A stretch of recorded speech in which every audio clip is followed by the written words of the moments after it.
नमस्कार, मी अक्षय पुन्हा एकदा तुम्हा सर्वांचं एडियन बातमीपत्रात मनपूर्वक स्वागत करतोय।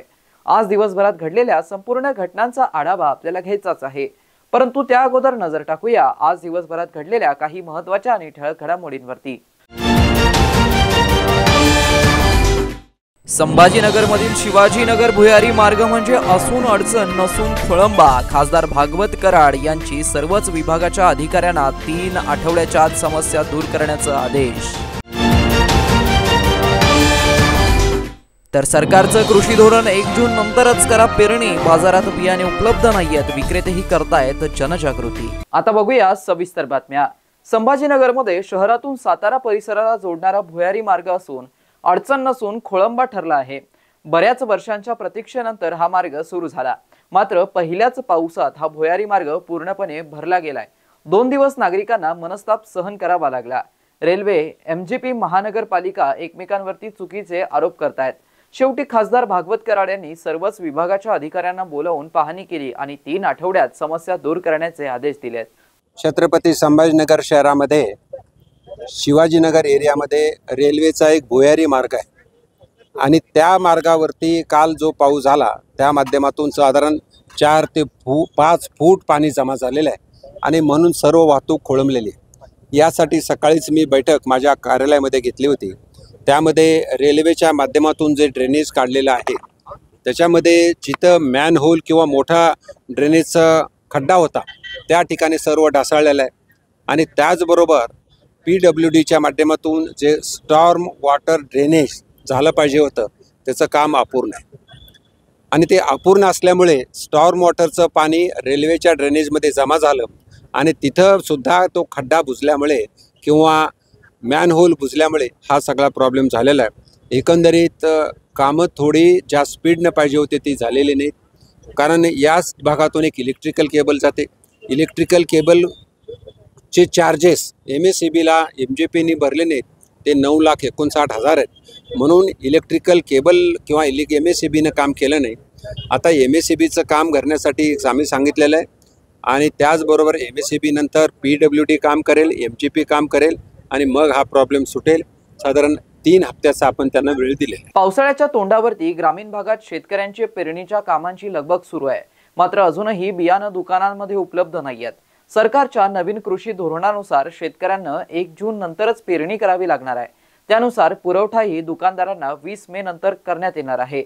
1 जून पूर्वी पेरणी केली तर बियाणे उगवण्यास अडचणी येतात, पिकांवरती रोग पडण्याची शक्यता असते। यामुळे उत्पन्नामध्ये घट होऊ शकतं। याचा अभ्यास करून कृषी विभागाने शेतकऱ्यांना पेरणीची गाईडलाईन दिली आहे। दुकानदारही बियाणे विकताना शेतकऱ्यांचं प्रबोधन करत आहेत। कपाशीचे बियाणे काही आलेले आणि साधारणतः 25 तारखेपर्यंत सगळं बियाणं येतील आणि काय गव्हर्नमेंटनं कपाशीच्या लागवडीबद्दल काही सूचना दिलेल्या आहे। ती त्यांचं म्हणणं आहे का बाबा 1 जूनच्या अगोदर तुम्ही कपाशीची लागवड करू नका। जर तुम्ही 1 जूनच्या अगोदर कपाशीची लागवड केली तर त्याच्यावर गुलाबी बोंडअळीचा फार मोठ्या प्रमाणात प्रभाव पडतो। त्याच्यामुळे गुलाबी बोंडअळीमुळे फार मोठे बोंडांचे नुकसान होतं आणि उत्पन्नामध्ये कमीत कमी 30 ते 40% घट होते। त्याच्याकरता शेतकऱ्यांना शक्यतो 1 जून नंतरच कपाशीची लागवड करावी आणि या बाबतीत आम्ही पण प्रबोधन करतोय आणि सरकारची यंत्रणा नाही शेतकऱ्यांना पूर्ण पेपरबद्दल किंवा लिटरेचरबद्दल याच्याबद्दल शेतकऱ्यांना पूर्ण माहिती देत आहे। बरं, काय बियाणे जास्त काय पेरा कोणता कमी होऊ शकतो? यावर्षी कपाशीची म्हणजे औरंगाबाद तालुक्यात 10% पर्यंत कापूस कमी होईल, तूर आणि मक्का वाढेल, कारण मागच्या वर्षी कपाशीच्या पेक्षा लोकांना मक्का आणि तूर चांगले पैसे देऊन गेले। मग खत आणि बियाणं मुबलक मिळेल का? काही तुटवडा? नाही, बियाण्याचा भरपूर स्टॉक आहे, काही अडचण नाही। खतामध्ये फक्त DAP थोडंसं मटेरियल सप्लाय कमी आहे, 10-26 वगैरे, युरिया वगैरे आता या 3 दिवसात रॅक वगैरे लागले आहे, मटेरियल वगैरे आलं आहे। बाकी सगळे महाधन कंपनीचे म्हणा, जय किसान म्हणा, यांची खतं यायला सुरुवात आहे, म्हणजे 3 दिवसात चांगलं मटेरियल दिलं आहे त्यांनी। फक्त DAP अजून सप्लायमध्ये नाही। तुमचं नाव? माझे नाव Pradeep Motilal Dhoka, Mahavir fertiliser, Jadhavwadi, shop number 48, Aurangabad, Sambhajinagar. महाराष्ट्रातील जुन्या गृहनिर्माण सहकारी सोसायटीसाठी पुनर्विकास करणं सदस्यांना स्वतः शक्य होणार आहे. राज्य सरकारनं सहकारी बँकांच्या मार्फत पुनर्विकास करण्यासाठी नाममात्र व्याजदरात कर्ज उपलब्ध करून देण्यासाठी स्वयं पुनर्विकास कर्ज योजना लागू केली असल्याचं गृहनिर्माण स्वयं पुनर्विकास योजनेचे अध्यक्ष प्रवीण दरेकर यांनी स्पष्ट केलं आहे. बिल्डर शिवाय गृहनिर्माण सहकारी संस्थेनं पुढे येऊन स्वतःची इमारत विकसित करावी अशा प्रकारची योजना मी मुंबईत आणली, ज्याला मुंबई जिल्हा बँकेनं फंडिंग करण्याचा निर्णय घेतला, तशी पॉलिसी केली आणि राज्य सरकारनं ज्या परवानग्या लागतात त्या वन विंडो करून त्याला राजाश्रय दिला. म्हणजे त्या संदर्भात जवळपास 16 GR मुख्यमंत्री फडणवीस साहेबांनी काढले आहेत की स्वयं पुनर्विकास करायला तर प्रीमियममध्ये सूट आहे, इंटरेस्टमध्ये माफ आहे, वेगवेगळ्या प्रकारच्या अनेक सवलती आहेत ज्याचा फायदा ही गृहनिर्माण संस्था विकसित होताना त्या संस्थेच्या सभासदांना होतो. मी आपल्याला उदाहरण देईन, माझी पुस्तिका आपण घ्या. 360 स्क्वेअर फीटाच्या घरात राहणारी नंदादीप सोसायटीतली पार्ल्यासारख्या ठिकाणची मुंबईतली लोक 1400 स्क्वेअर फीटात राहायला गेली, ज्याला बिल्डर 600 ते 700 स्क्वेअर फीटाची जागा देणार होती. श्वेतांबरा गृहनिर्माण सहकारी संस्था जी चारकोपला म्हाडा वसाहतीवर वसली, 400 स्क्वेअर फीटामध्ये ती लोक राहायची. स्वतः राज्याचे मुख्यमंत्री चावी वाटप करायला आले होते. 1100 स्क्वेअर फीटामध्ये त्या ठिकाणी राहायला गेले. बिल्डर त्यांना 750-700 देणार होता. म्हणजे सर्वसामान्य माणसाला मोठी जागा आज त्या ठिकाणी मिळते आणि मुख्यमंत्र्यांना या विषयाची व्याप्ती, सर्वसामान्य सभासदांना होणारा लाभ लक्षात आलाय. त्याच्यामुळं या गोष्टीला पाठबळ द्यायचं त्यांनी ठरवलंय आणि तेव्हाच त्यांनी श्वेतांबराच्या चावी वाटपात या विषयाला चालना देण्यासाठी, सरकारला सूचना देण्यासाठी माझ्या अध्यक्षतेखाली समिती नेमू असं जाहीर केलं होतं. त्याचं नोटिफिकेशन निघालं. आज समितीची 3री बैठक आहे. मुंबईमध्ये बैठक झाली पहिली, दुसरी बैठक कोकण विभागाचे डिव्हिजनल कमिशनर नवी मुंबईला झाली. आज 3री होते आणि नंतर 4थी आपण पुण्यात परवा 21ला, त्यानंतर नागपूर, नाशिक अशा बैठका करून या ठिकाणी या स्वयं पुनर्विकासाच्या संदर्भात सरकारने काय करायला हवंय, काय सवलती दिल्या पाहिजेत, काय प्रॅक्टिकल अडचणी आहेत, नियमात काय बदल केले पाहिजेत, कायद्यात काय बदल केले पाहिजेत, पैसे उपलब्ध करण्यासंदर्भात आणखी काय भूमिका घेतली पाहिजे, या सगळ्या गोष्टींचा तपशीलवार अहवाल माझ्या अध्यक्षतेखालील समिती राज्य सरकारला देणार आहे. आणि सरकारनं त्या ठिकाणी मुख्यमंत्र्यांनी सांगितलंय की जी आम्ही हाऊसिंग पॉलिसी करतोय त्याच्यामध्ये या आपल्या अहवालाचा अंतर्भाव करून त्या ठिकाणी स्वयं पुनर्विकासाला धोरणामध्ये आम्ही स्थान देणार आहोत. जास्तीच्या सवलती देऊन सर्वसामान्य माणसाला बिल्डर विना मोठं घर कसं मिळेल याची त्या ठिकाणी मुख्यमंत्री आणि सरकार त्या ठिकाणी काळजी घेत आहेत. आरोग्यदायी समाजासाठी मोलाचा उपक्रम राबवत मेडिकल रिसर्च सेंटरतर्फे आपत्कालीन प्रसंगी त्वरित वैद्यकीय मदत मिळावी यासाठी प्रत्येक व्यक्ती आणि घरामध्ये प्रथमोपचारासाठी तयारी असावी या उद्देशाने प्रथमोपचार पेटीचं वाटप नुकतंच केलंय. प्रत्येक माणसाजवळ प्रथमोपचाराची तयारी असावी हा संदेश देत संस्थेने या उपक्रमाची सुरुवात केली आहे. भविष्यातही असे अनेक उपक्रम विविध भागांमध्ये राबवले जाणार असल्याचं संस्थेनं स्पष्ट केलंय. या उपक्रमाच्या माध्यमातून नागरिकांमध्ये आरोग्याविषयी जागरूकता वाढवण्याचा आणि सामाजिक उत्तरदायित्व जपण्याचा संस्थेचा उद्देश आहे. शहरवासियांना एक सुवर्ण संधी. तुम्ही एखादा व्यवसाय करताय का? मग ईडीएनवरती जाहिरात करा आणि मिळवा व्यवसायात मोठा फायदा. तर वाट कसली बघत आहात? आताच खाली दिसत असलेल्या नंबरवरती संपर्क साधा. आपल्याला अजूनही काही बातम्यांचा आढावा घ्यायचा आहे, परंतु इथे वेळ झाली आहे एका छोट्याशा ब्रेकची. कुठेही जाऊ नका, पाहत रहा एडीएन न्यूज.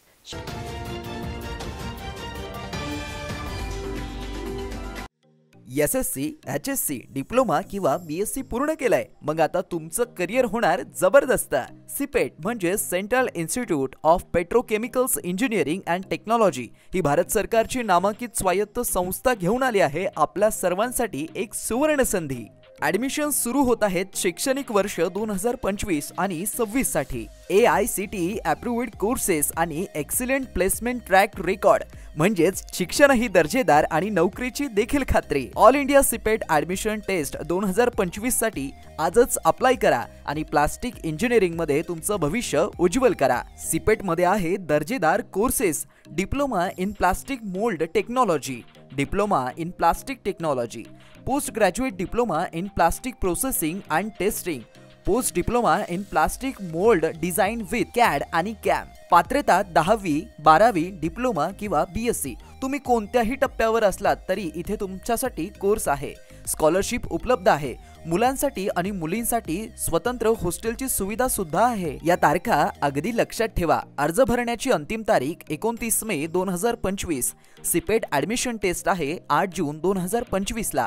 कोर्स सुरू होण्याची तारीख आहे 14 जुलै 2025. तर आजच अप्लाय करा सिपेटच्या वेबसाईटवरती किंवा अधिक माहितीसाठी 93 73 68 79 15, 93 25 68 79 02, 93 25 68 79 03, 97 63 31 09 45 या क्रमांकावरती संपर्क साधा. सिपेट विद्यार्थ्यांना उज्ज्वल भविष्यासाठी सक्षम करत आहे. प्लास्टिक इंजिनिअरिंग मध्ये करिअर करायचंय तर एकच नाव म्हणजे सिपेट. आजच आपला प्रवेश निश्चित करा. उन्हाळ्यात घामोळ्यांमुळे त्रासले आहात, गरमी सहन होत नाही, आता उन्हाळ्यातही हिवाळ्यासारखी थंडी अनुभवायची आहे, तर वापरा फक्त रॅपल बर्फिला कूल घमोरी पावडर आयुर्वेदिक, जो देतो ताज्या लॅव्हेंडरच्या सुगंधासह घामोळ्यांपासून त्वरित आराम. संपूर्ण कुटुंबासाठी उपयुक्त, फक्त 90 रुपयात उपलब्ध. उन्हाळा कितीही गरम असो, आता थंडगार आणि सुगंधी अनुभव मिळवा. रॅपल बर्फिला कूल घमोरी पावडर आयुर्वेदिक आणि प्रभावी. अनेकांच्या मनात स्वप्न असते की देशाची सेवा करायची, परंतु काही लोकच योग्य प्रशिक्षण घेऊन ते वास्तवात पूर्ण करतात. वास्तविक सैनिक बनणे सोपं काम नाही, कारण प्रशिक्षणाच्या मैदानापासून ते युद्धाच्या रणांगणापर्यंत प्रत्येक क्षण संघर्षमय असतो. फक्त जो इमानदार, समजूतदार असेल आणि ज्याची इच्छाशक्ती प्रबळ असेल असाच व्यक्ती या क्षेत्रात टिकू शकतो. प्रत्येक वर्षी अनेक परीक्षार्थ्यांना यश प्राप्त होते, ते फक्त आणि फक्त गरुडचे अकॅडमी. पंख आम्ही देतो, उंच भरारी तुम्ही घ्या.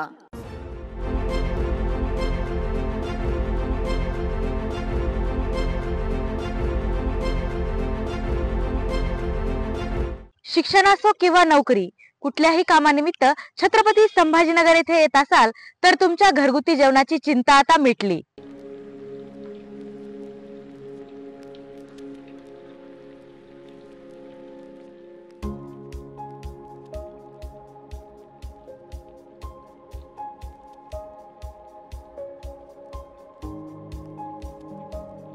नमस्कार, मी पूजा दातार. मी रुचिरा स्वयंपाकघर सुरू करून 15 वर्ष झाली. सुरुवातीला रुचिरा स्वयंपाकघर सुरू करताना माझी आवड म्हणून सुरू केलं, पण त्याचं व्यवसायात हळूहळू रूपांतर झालं. रुचिरा स्वयंपाकघर हे स्वतःच्या जागेत 2009 पासून संभाजीनगर खडकेश्वर येथे सुरू आहे. तेथून मला अनेक साऱ्या ऑर्डर्स मिळत गेल्या. एका मोठ्या शाळेचं मला कॉन्ट्रॅक्ट मिळालं होतं. मी रोज 2200 लोकांना जेवण देत होते 5.5 वर्ष.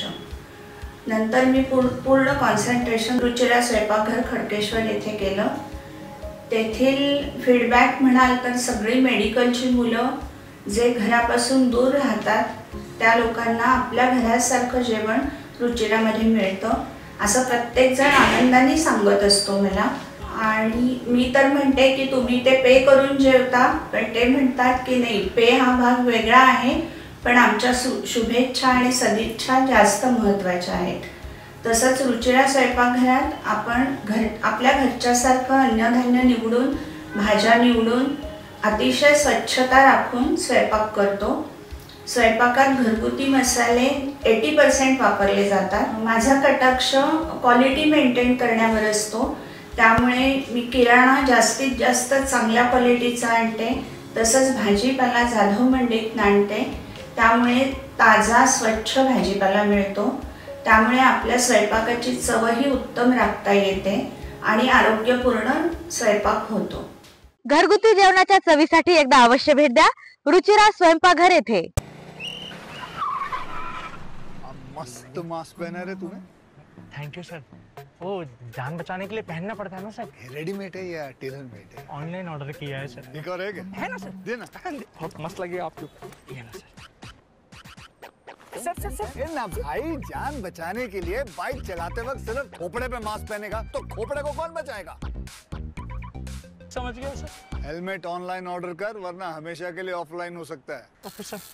ये ले। चल हम ये भी ऑनलाइन भर दे। हेलमेट पहने, ट्रैफिक नियमों का पालन करे, जिंदगी के सफर को सुरक्षित रखे।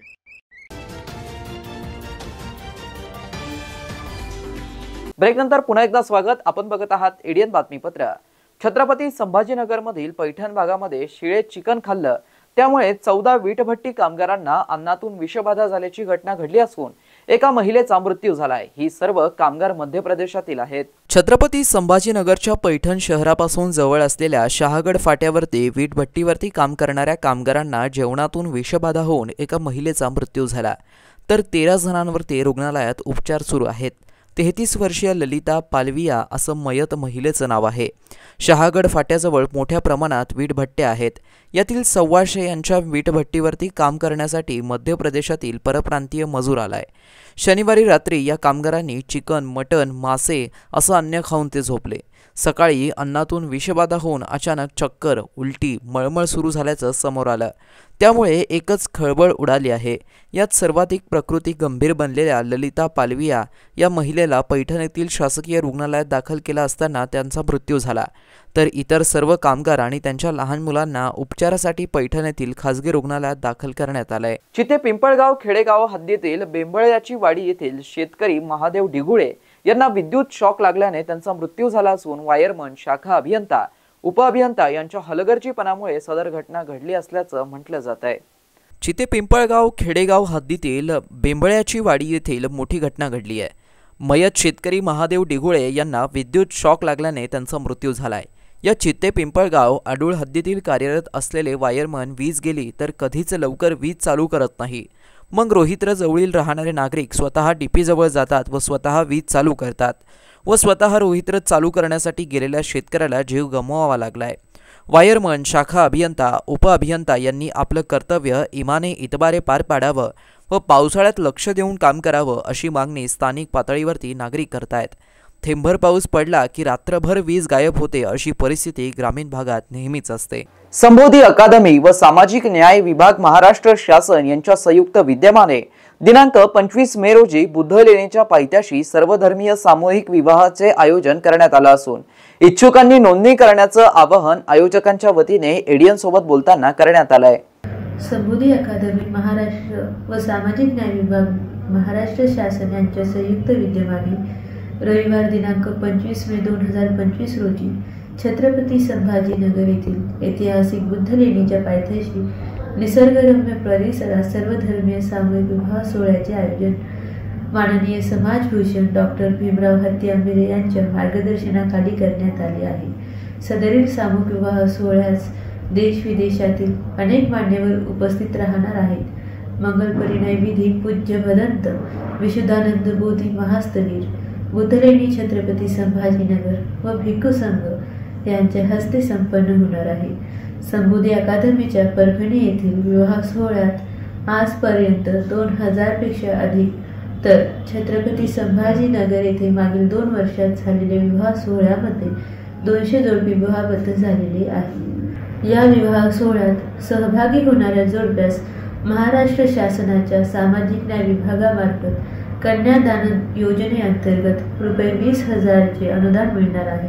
तसेच संबोधी अकादमी महाराष्ट्राच्या वतीने वधूवरांना शुभ्र वस्त्र, सर्वांना सुरुची भोजन, वाजंत्री आदी सुविधा मोफत दिल्या जाणार आहेत। तरी इच्छुकांनी 20 मे 2025 पर्यंत संबोधी अकादमी महाराष्ट्राचे कार्यालय, संबोधी स्पर्धा परीक्षा प्रशिक्षण केंद्र, पहिला मजला, निर्माण भारती सिटी सेंटर, शासकीय ग्रंथालयासमोर, निराला बाजार, छत्रपती संभाजीनगर येथे संपर्क करावा असे आवाहन करण्यात येत आहे।